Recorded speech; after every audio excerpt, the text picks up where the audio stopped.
जो भी इदारे चल रहे हैं, जो भी मदारिस चलाए जा रहे हैं और जहाँ पर भी धार्मिक जो पढ़ाई है, जो एजुकेशन है, जो शिक्षा दी जा रही है, वहाँ पर उसकी संचालन के लिए आप उसको पंजीयन कराइए। उसकी पंजीयन का जो रूपरेखा है आपको गाइडेंस के तौर पे हम आपको जानकारी प्रोवाइड करा देंगे इंशाअल्लाह। साथ ही साथ इसकी जो बेसिक जानकारी है आपको हमारे दिए गए नंबर पर राब्ता कीजिए। इंशाअल्लाह हम कोशिश करेंगे कि आपको सही रूप से जानकारी दें और आपको हम गाइडेंस दे सकें। बीच में मैंने कहा था कि मदरसों को लेकर कुछ मुसीबतें आने वाली हैं और कुछ दिक्कत और परेशानी जो है बढ़ेगी। जैसा कि बहुत से जो मदारिस जो बिना पंजीकृत जो चल रहे थे, जो संचालित हो रहे थे, उन मदरसों को शासन प्रशासन के द्वारा उसको बंद कर दिया गया। कुछ लोग सूचना देकर उन मदारिस के बारे में जानकारी देते हैं, बाद में जब पता चलता है कि ये मदारिस बिना पंजीकृत हैं, किसी सोसाइटी के अंतर्गत या किसी कमेटी जो पंजीकृत कमेटी है उसके अंतर्गत ये नहीं चल रहे हैं, उन इदारों को बंद कर दिया गया।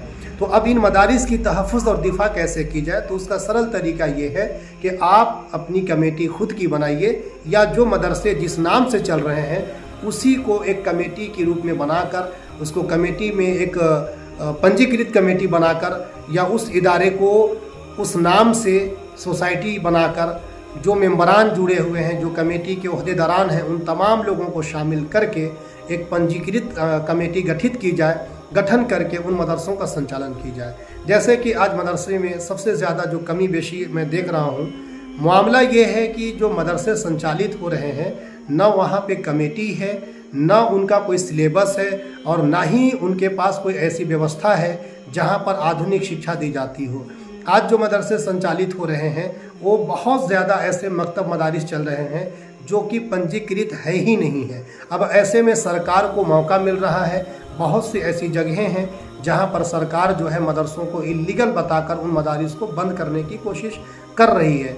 अब ऐसे में उसकी तहफ़्फ़ुज़ और दिफा कैसे की जाए, तो उसका सही तरीका यही है कि आप खुद की एक कमेटी बना लीजिए और या कमेटी नहीं है तो जो मदरसे जिस नाम से संचालित हो रहे हैं, जो चल रहे हैं, उन मदरसों को पंजीकृत कराने के लिए वही इदारे के नाम से एक कमेटी बना लीजिए और उसको पंजीयन करा लीजिए। अगर पंजीयन में कोई दिक्कत और परेशानी आती है तो हमारे दिए गए नंबर पर आप संपर्क कीजिए, इंशाअल्लाह हम आपको पूर्ण रूप से सहयोग देंगे।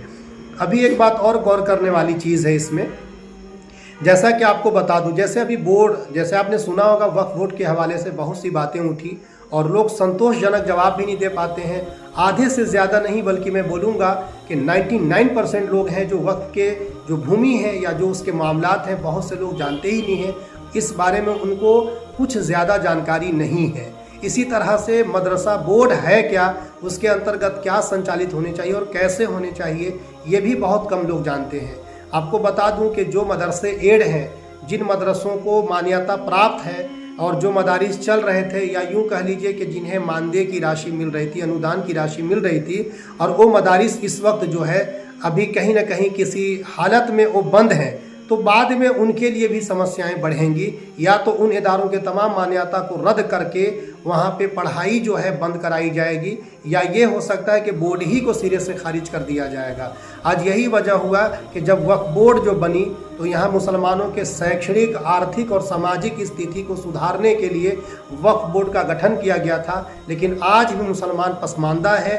जैसे कि आपने देखा होगा रघनाथ कमीशन और इसी तरह से कुंदू समिति, सच्चर कमेटी, तमाम लोगों ने रिपोर्ट पेश की थी कि मुसलमानों की सामाजिक, आर्थिक और इनकी जो शैक्षणिक स्थिति है वो बहुत नीचे है और निचले स्तर पर है। तो ऐसे में इनकी तमाम चीज़ों को दुरुस्त करने के लिए कुछ बोर्ड का गठन किया गया, लेकिन उन बोर्ड के माध्यम से हुआ क्या, ना ही मुस्लिम समाज लाभ उठा पाए या जो लोग उससे जुड़े हुए थे, कनेक्ट थे। जैसा कि जो मदरसा बोर्ड के अंतर्गत जो भी मदरसे संचालित हो रहे थे, जिन्हें कुछ हद तक 2 साल या 3 साल जो अनुदान की राशि मिली है, कम से कम उन मदरसों को मॉडिफाई खुद अपने स्तर से करना था। लेकिन ये इल्ज़ाम लगा करके कि नहीं हमको अनुदान की राशि नहीं मिल रही है, ये कहकर मदरसों को निगलेक्ट करना अपने आप से, कहीं ना कहीं आप उस बोर्ड को ख़त्म करने के लिए या ख़त्म कराने के लिए ये आपकी एक कदम हो सकती है कि सरकार को मौका मिलेगा। क्योंकि मदरसों को मॉडिफाई करने के लिए ज़रूरी है कि आप उस बोर्ड के माध्यम से मदरसों को मॉडिफाई करते, अच्छी तालीम देते, लेकिन ये नहीं हुआ। मैं आपको बताऊं जिस तरह से मदरसा बोर्ड संचालित हो रहे हैं और जिन मदारिस जो एड हैं, जो मदारिस एड हैं और मदरसा बोर्ड के अंतर्गत जो चल रहे हैं, वो ऐसे ही है जैसे आप स्कूल की मान्यता लेते हैं और उस स्कूल को अपने स्तर से चलाते हैं और उन स्कूल को आपको बहुत ज़्यादा हाईलाइट करना, उसको मॉडिफाई करना, अच्छी तालीम देना, ये कहीं ना कहीं उस स्कूल का निज़ाम होता है। तो ऐसे ही एक मदरसा बोर्ड है, मदरसों को भी संचालन करना ये आपकी और हमारी जिम्मेदारी है, लेकिन हम ऐसा नहीं कर रहे हैं। हम ये सोच रहे हैं कि हमें अनुदान की राशि नहीं मिल रही है तो हम मदरसा बोर्ड के अंतर्गत जो एड कराए हुए हैं हम इसको क्यों चलाएं। तो ये आपकी गलतफहमी होगी। बाद में सरकार इस बोर्ड को भी ख़त्म कर सकती है, जैसे वक्फ बोर्ड पर उंगली उठी। चूँकि वक्फ बोर्ड का भी ये दावा था कि मुसलमानों का हम शैक्षणिक, आर्थिक और सामाजिक स्थिति को दुरुस्त करेंगे, लेकिन कहीं कुछ नहीं हुआ। अब यदि सरकार उंगली उठा रही है तो कहीं ना कहीं हम सरकार को घेरते हैं कि देखो हमारी निजी चीज़ों में सरकार दखल दे रही है, तो मौका हम और आप दे रहे हैं।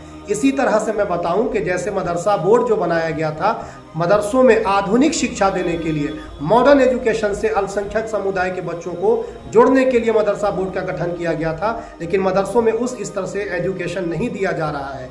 यदि उस बोर्ड का फ़ायदा नहीं उठाया गया तो कल के दिन मदरसा बोर्ड भी ख़त्म किया जा सकता है। जैसे आपने देखा होगा कि कुछ जगहों पर उर्दू को सिरे से ख़त्म ही कर दिया गया, सिलेबस से हटा दिया गया। क्यों? क्योंकि हम लोगों ने खुद ही नहीं अपनाया, ना हम उस स्तर से पढ़ाई कर रहे हैं, ना उर्दू को हम खुद फ़रोग़ दे रहे हैं। तो जाहिर सी बात है, जब हम उसको निगलेक्ट करेंगे तो सरकार भी निगलेक्ट करेगी। और जाहिर सी बात है कि ऐसा अगर होता है तो कल के दिन ये चीज़ें होंगी। जैसा कि मैंने पहले ही आगाह किया था कि मदरसों को अगर मॉडिफाई नहीं किया गया, अगर धार्मिक स्थलों को दुरुस्त नहीं किया गया, आज इदारों पर क्यों उंगली उठ रहे हैं? बहुत से इदारे ऐसे हैं जिनका डॉक्यूमेंट्स दुरुस्त नहीं है। वहाँ पे अगर आप देखेंगे तो उनके पास कागजात दुरुस्त ही नहीं है। सरकार को मौका मिलता है, प्रशासन के लोग जब जाते हैं, जब कागजात मांगते हैं तो पता चलता है उनके पास कोई दस्तावेज है ही नहीं है ढंग का। और इस तरह से कई जगहों पर हुआ है। बाद में पता चलता है कि 2 कमेटियों के विवाद के चलते वो ज़मीन जो है, इदारे जो हैं वो छिन गए। तो ये सारी मुसीबत आ रही है।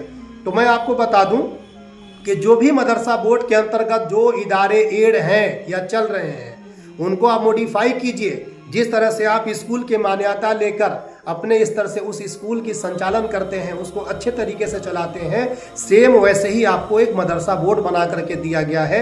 एजुकेशन देना हमारा और आपका काम है। यदि हम उस मदरसे में अच्छी तालीम नहीं देते हैं तो बहुत दिक्कत होगी। आपको बताऊं, जैसे आप स्कूल की मान्यता लेकर स्कूल को चलाते हैं, आप वहां पर सारी चीज़ों को एक बेहतर निज़ाम बना करके काम करते हैं, वैसे ही मदरसों में भी बनाइए, वरना आने वाले दिन में इस बोर्ड को भी ख़त्म किया जा सकता है। जैसे वक्फ बोर्ड पर उंगली उठी, उसी तरह से मदरसा बोर्ड पर भी उंगली उठेगी इंशाअल्लाह।